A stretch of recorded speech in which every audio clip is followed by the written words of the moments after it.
Very happy to give another talk on FinTech and give you guys a little bit of insights on what's happening in the industry there at the moment.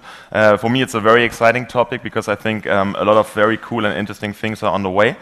And I want to basically give you a little bit of a glimpse with one basically concrete example of what we do in the field of credit scoring, but also give you a broader outlook over basically banking and financial servicing and how I think this industry will basically transform over the next few years. Two words about myself. I'm co-founder and CTO of a company called Creditech. We are an online lending company, so that means we actually give out consumer credit. We operate in 10 markets, mainly focused around Europe and Latin America. We have adopted basically a rocket style sort of like expansion model and have grown very quickly over the last 3 years. And our key competitive advantage, basically the twist that we have compared to banks and other players in this industry, is that we have developed our own technology for the credit rating. And we do that by basically using alternative data sources, by using machine learning for processing that information. And by that, we are able to produce a credit rating which is much more precise than what basically the market standard is able to produce. So let's take a broader look at what's happening actually in financial services at the moment. Maybe I also need it. Sorry.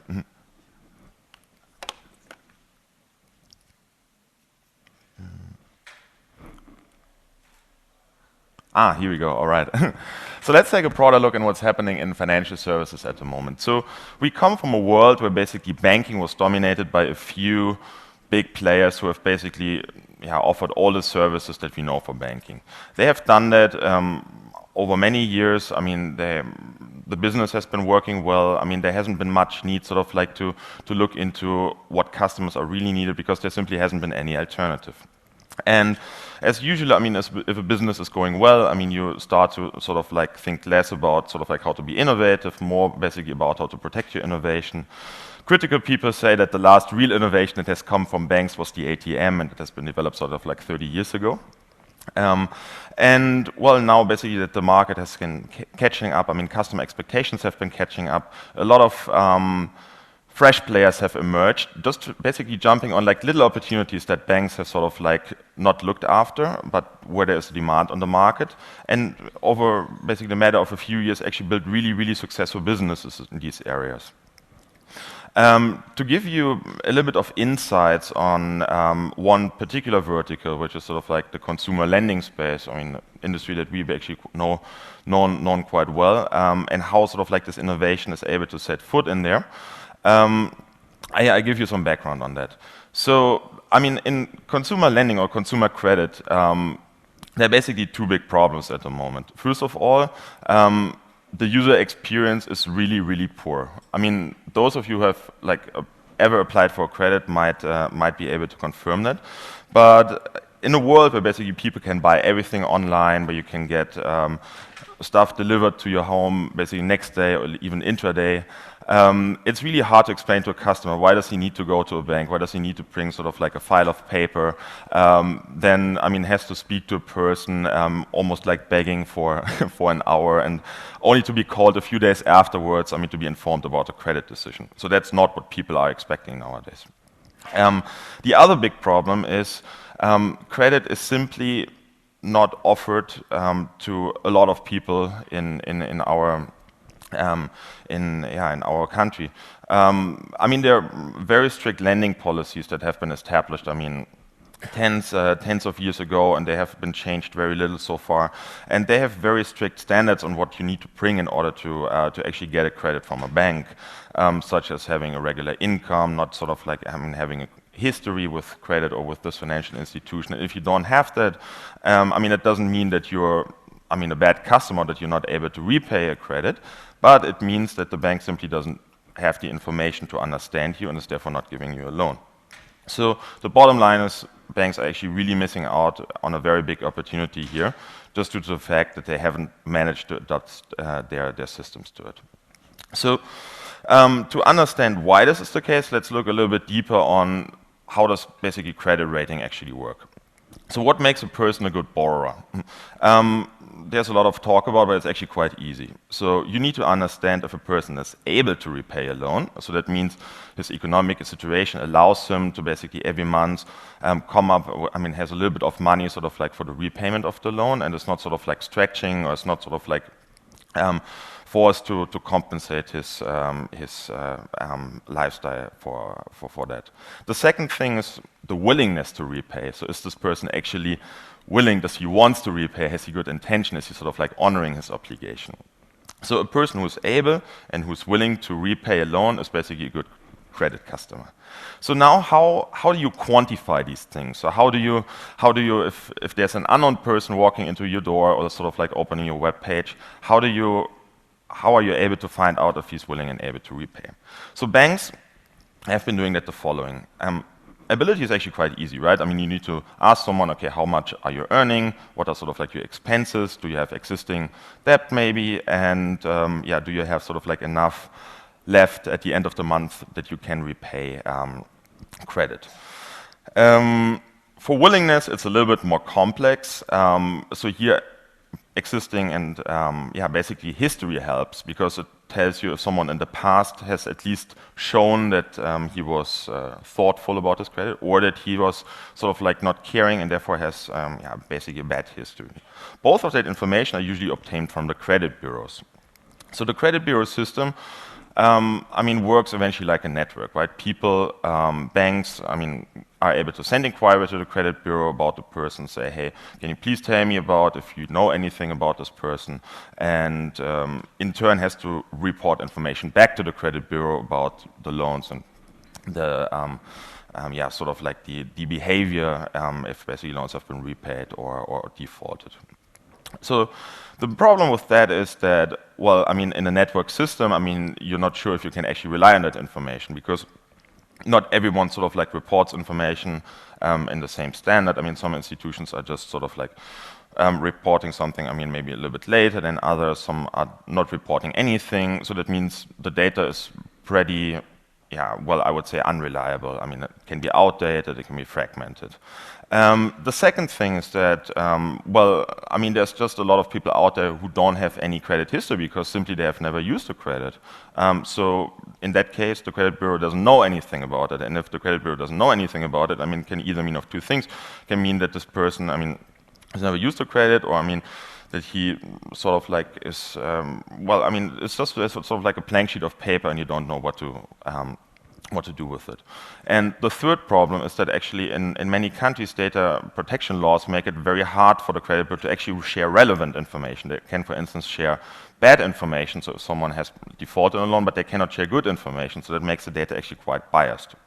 So that means that in basically several countries, credit bureaus are efficient because information can be shared very efficiently between the institutions. That's the case, for instance, in the US and the UK.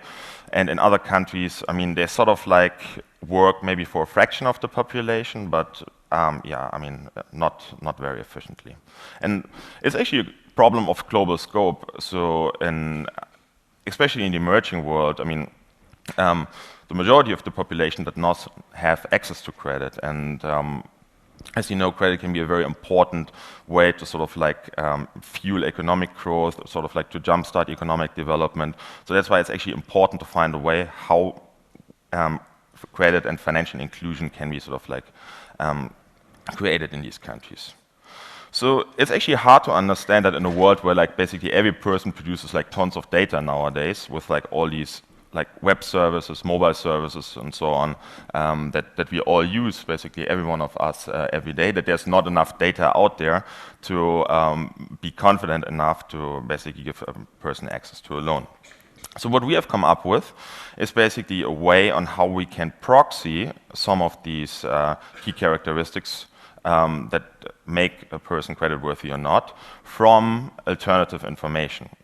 So I give you some examples for that. So if we don't know if a person basically has a regular income, or if we don't have any information because we haven't asked him how much sort of like he has to spend every month, basically to sustain his family, we might be able to approximate that over, for instance, looking into, hey, what are, for instance, like rent costs. And I mean, rent costs in turn can be estimated by collecting tons of data from real estate portals, and then sort of like almost on a very small geographical level, you can say, well, if someone is able to live in that neighborhood, I mean, he probably has to, has to carry that sort of like rent expense.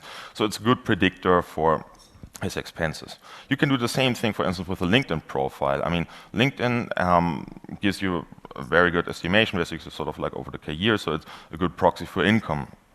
On the willingness to repay side, I mean, there's tons of similar, and I mean, not sort of like as straightforward, but for instance, one of the information that we're looking for, I mean, to find out whether actually a person has the intention to repay or actually has the intention to fraud us, is to look at the way how they're interacting with our website. So we're looking into things like, okay, how do people fill, for instance, individual forms? What is sort of like the typing patterns? Are like people sort of like confident when they type in their information because they sort of like fill out the form right away, or sort of are they like clicking into the income form and they type in 500 or 5,000 euros, and that sort of like takes 1 millisecond, and then the next form is sort of like where they are asked, okay, what's your employer, and then they click on the form.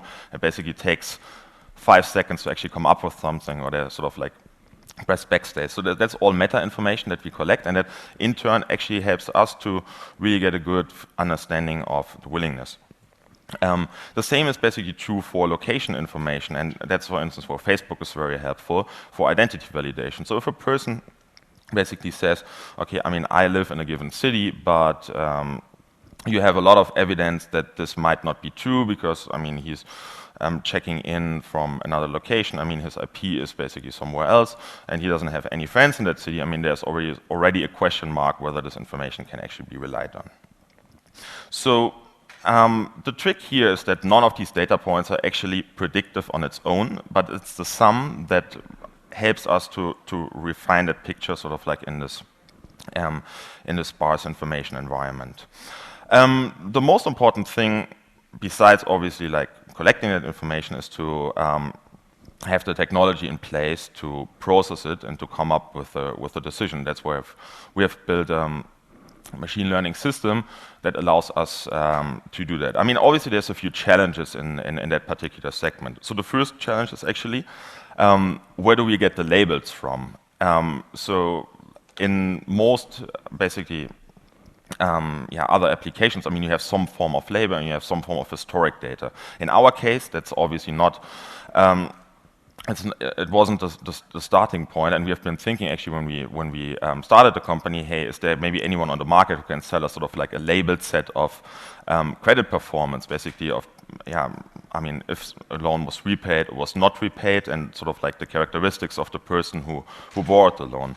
We very quickly noticed that, first of all, that's not possible, and second of all, if it would be possible, we would not get all the features that we would actually like to use in our model. So what we then did, in fact, to collect a labeled set, we went out and we started to underwrite very, very small amounts of credit, and did that without any filter. So we started by issuing eventually these credits over a given time for the purpose of collecting an unbiased data set that we can then use to train our algorithm. I think if you look back, it was probably the most challenging and the most sort of like I mean, the most exciting phase of the company, because we didn't know yet, okay, how much data do we actually need for the model to converge? Do we need to, I mean, maybe like 1,000 loans, maybe like 2,000, maybe like 5,000?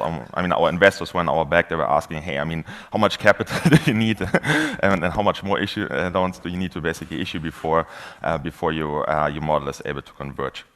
And I think the problem that we're dealing with is not really a big data problem, it's more actually like a small data problem, and how sort of like with a comparably constrained sample size you are able to make sense of that.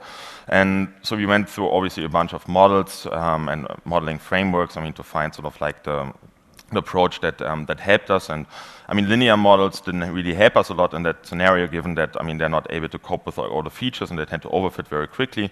But we figured out that trees actually work extremely well for us. So the bottom line is, by basically following that approach of using alternative information, you can create a few very, very cool things, I mean, for the customer. So first of all, you can serve people who are like traditionally not served by credit bureaus because I mean, either banks have not trained their model for, or I mean, they don't have any data. In our system, given that we have started with a really unbiased data set, we didn't care. So we have identified new patterns that so far have not been found, and that allow us to sort of like be able to offer credit to all these segments in the market that are basically left out completely by financial institutions. The other cool thing is, I mean, it's real time. We don't need to ask for stuff that sort of like has to be processed by a credit officer, and we don't need to sort of like have one-on-one conversation, sort of like to validate the willingness to repay it just by sort of like, if I speak maybe to that person, I can learn a little bit. No, we can all sort of like do that in a matter of seconds because we find all that information in the data. And the third thing is, I mean, we can work under incomplete information, given that, I mean, having sort of like the broad set of features, if some of that, or sort of like if like different subcategories of these features are not available, our model is still able to come up with a decision, and that's eventually where the existing approach fails, because if you have, I mean, a 5-factor sort of like linear model with credit bureau data, and I mean, 4 of these factors are not available, you're basically not able to make a decision at all. So that's just one example of a particular problem in financial services that's solved sort of like coming from looking at it from a new angle and using modern age technologies to come up with just a new solution on that. I have compiled a little bit sort of like my outlook on where I see that financial services are heading in general. And I mean, my first sort of like prediction is that over the next few years we will see actually much more of what's starting, sort of like that more and more services that banks are offering are moving into companies who are like really specialized in doing that. So we have seen that, for instance, now with currency transfers. So TransferWise has done a great job and sort of like making that used to be a really painful thing with banks, and now there's basically one specialized service who does that sort of like really, really well. On the other hand, I don't think that banks will actually disappear from one day to another. I think banks should actually focus on that, what they have been always good at, and that's sort of like storing value and dealing with compliance and so on. I mean, banks are basically like, core banking infrastructure is not a startup play. It's too capital intensive, it's too regulated, it's simply too complex, and it would require too much capital for a startup basically to get started there. I see a little bit in banking what we actually saw with telecommunications, right? I mean, you have a contract maybe with like T-Mobile and with Vodafone, but you as a customer actually don't care because you identify much stronger with the phone that you use and the operating system. And I see the same thing happening with banking, that, I mean, you use a service, for instance, like number 26 is a great example, and in the back end, I mean, there is some bank and some financial institution who is able to cope with all the regulation and so on, that's providing some of the core services. This is eventually this idea of like banking as a service, or basically, white label banking. I think financial products and so on are required to be very, very individualized. I don't think that people will take it in a few years that sort of like they can go to a bank and then they say, well, I mean, this is the only product that we have, and either like you adjust to our product or, well, go somewhere else. People nowadays demand that, I mean, there's a lot of flexibility in it. So for instance, we have designed a loan product that perfectly adjusts to the life of our customers in terms of having a flexible repayment plan, having sort of like a flexible rate that adjusts, and if someone is not able to repay his rate for like 2 months, he can sort of like just pass that forward. So that's the amount of flexibility that people are expecting from a financial service. Automation will play a key role. I mean, one of the reasons why banks, I mean, are slow moving in innovation, I mean, it's not just like sort of like the culture and sort of like the mindset, but it's also because they have to deal with tons of like regulatory requirements. And I think this is something where automation machine learning can help a lot, especially in the area sort of like of fraud prevention, money laundering, and so on, because this is at the moment, these are very tedious tasks that humans are poor at doing, and no one actually likes to do it, but everyone is afraid that something goes wrong, so that's why no one is really actually daring to try anything. So if there are like better systems in place to basically solve these things, I think banking will become much more innovative. Last but not least, data. So in the past, it used to be the case that people had to sort of like build a history with a financial institution. So they had to open an account there. And after a while, sort of like, the bank started to understand them.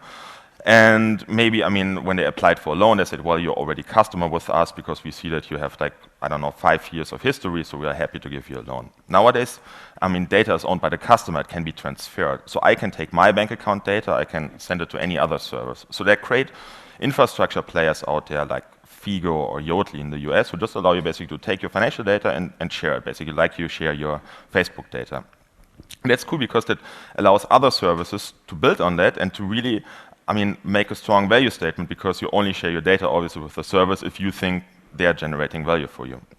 And one of the things that we see coming, or I think is still blocking a little bit from people to switching to the more sort of like innovative banks, because they say, well, I'm already set up here. I have my bank account and so on. And now if I would switch, I sort of like need to carry all of that over.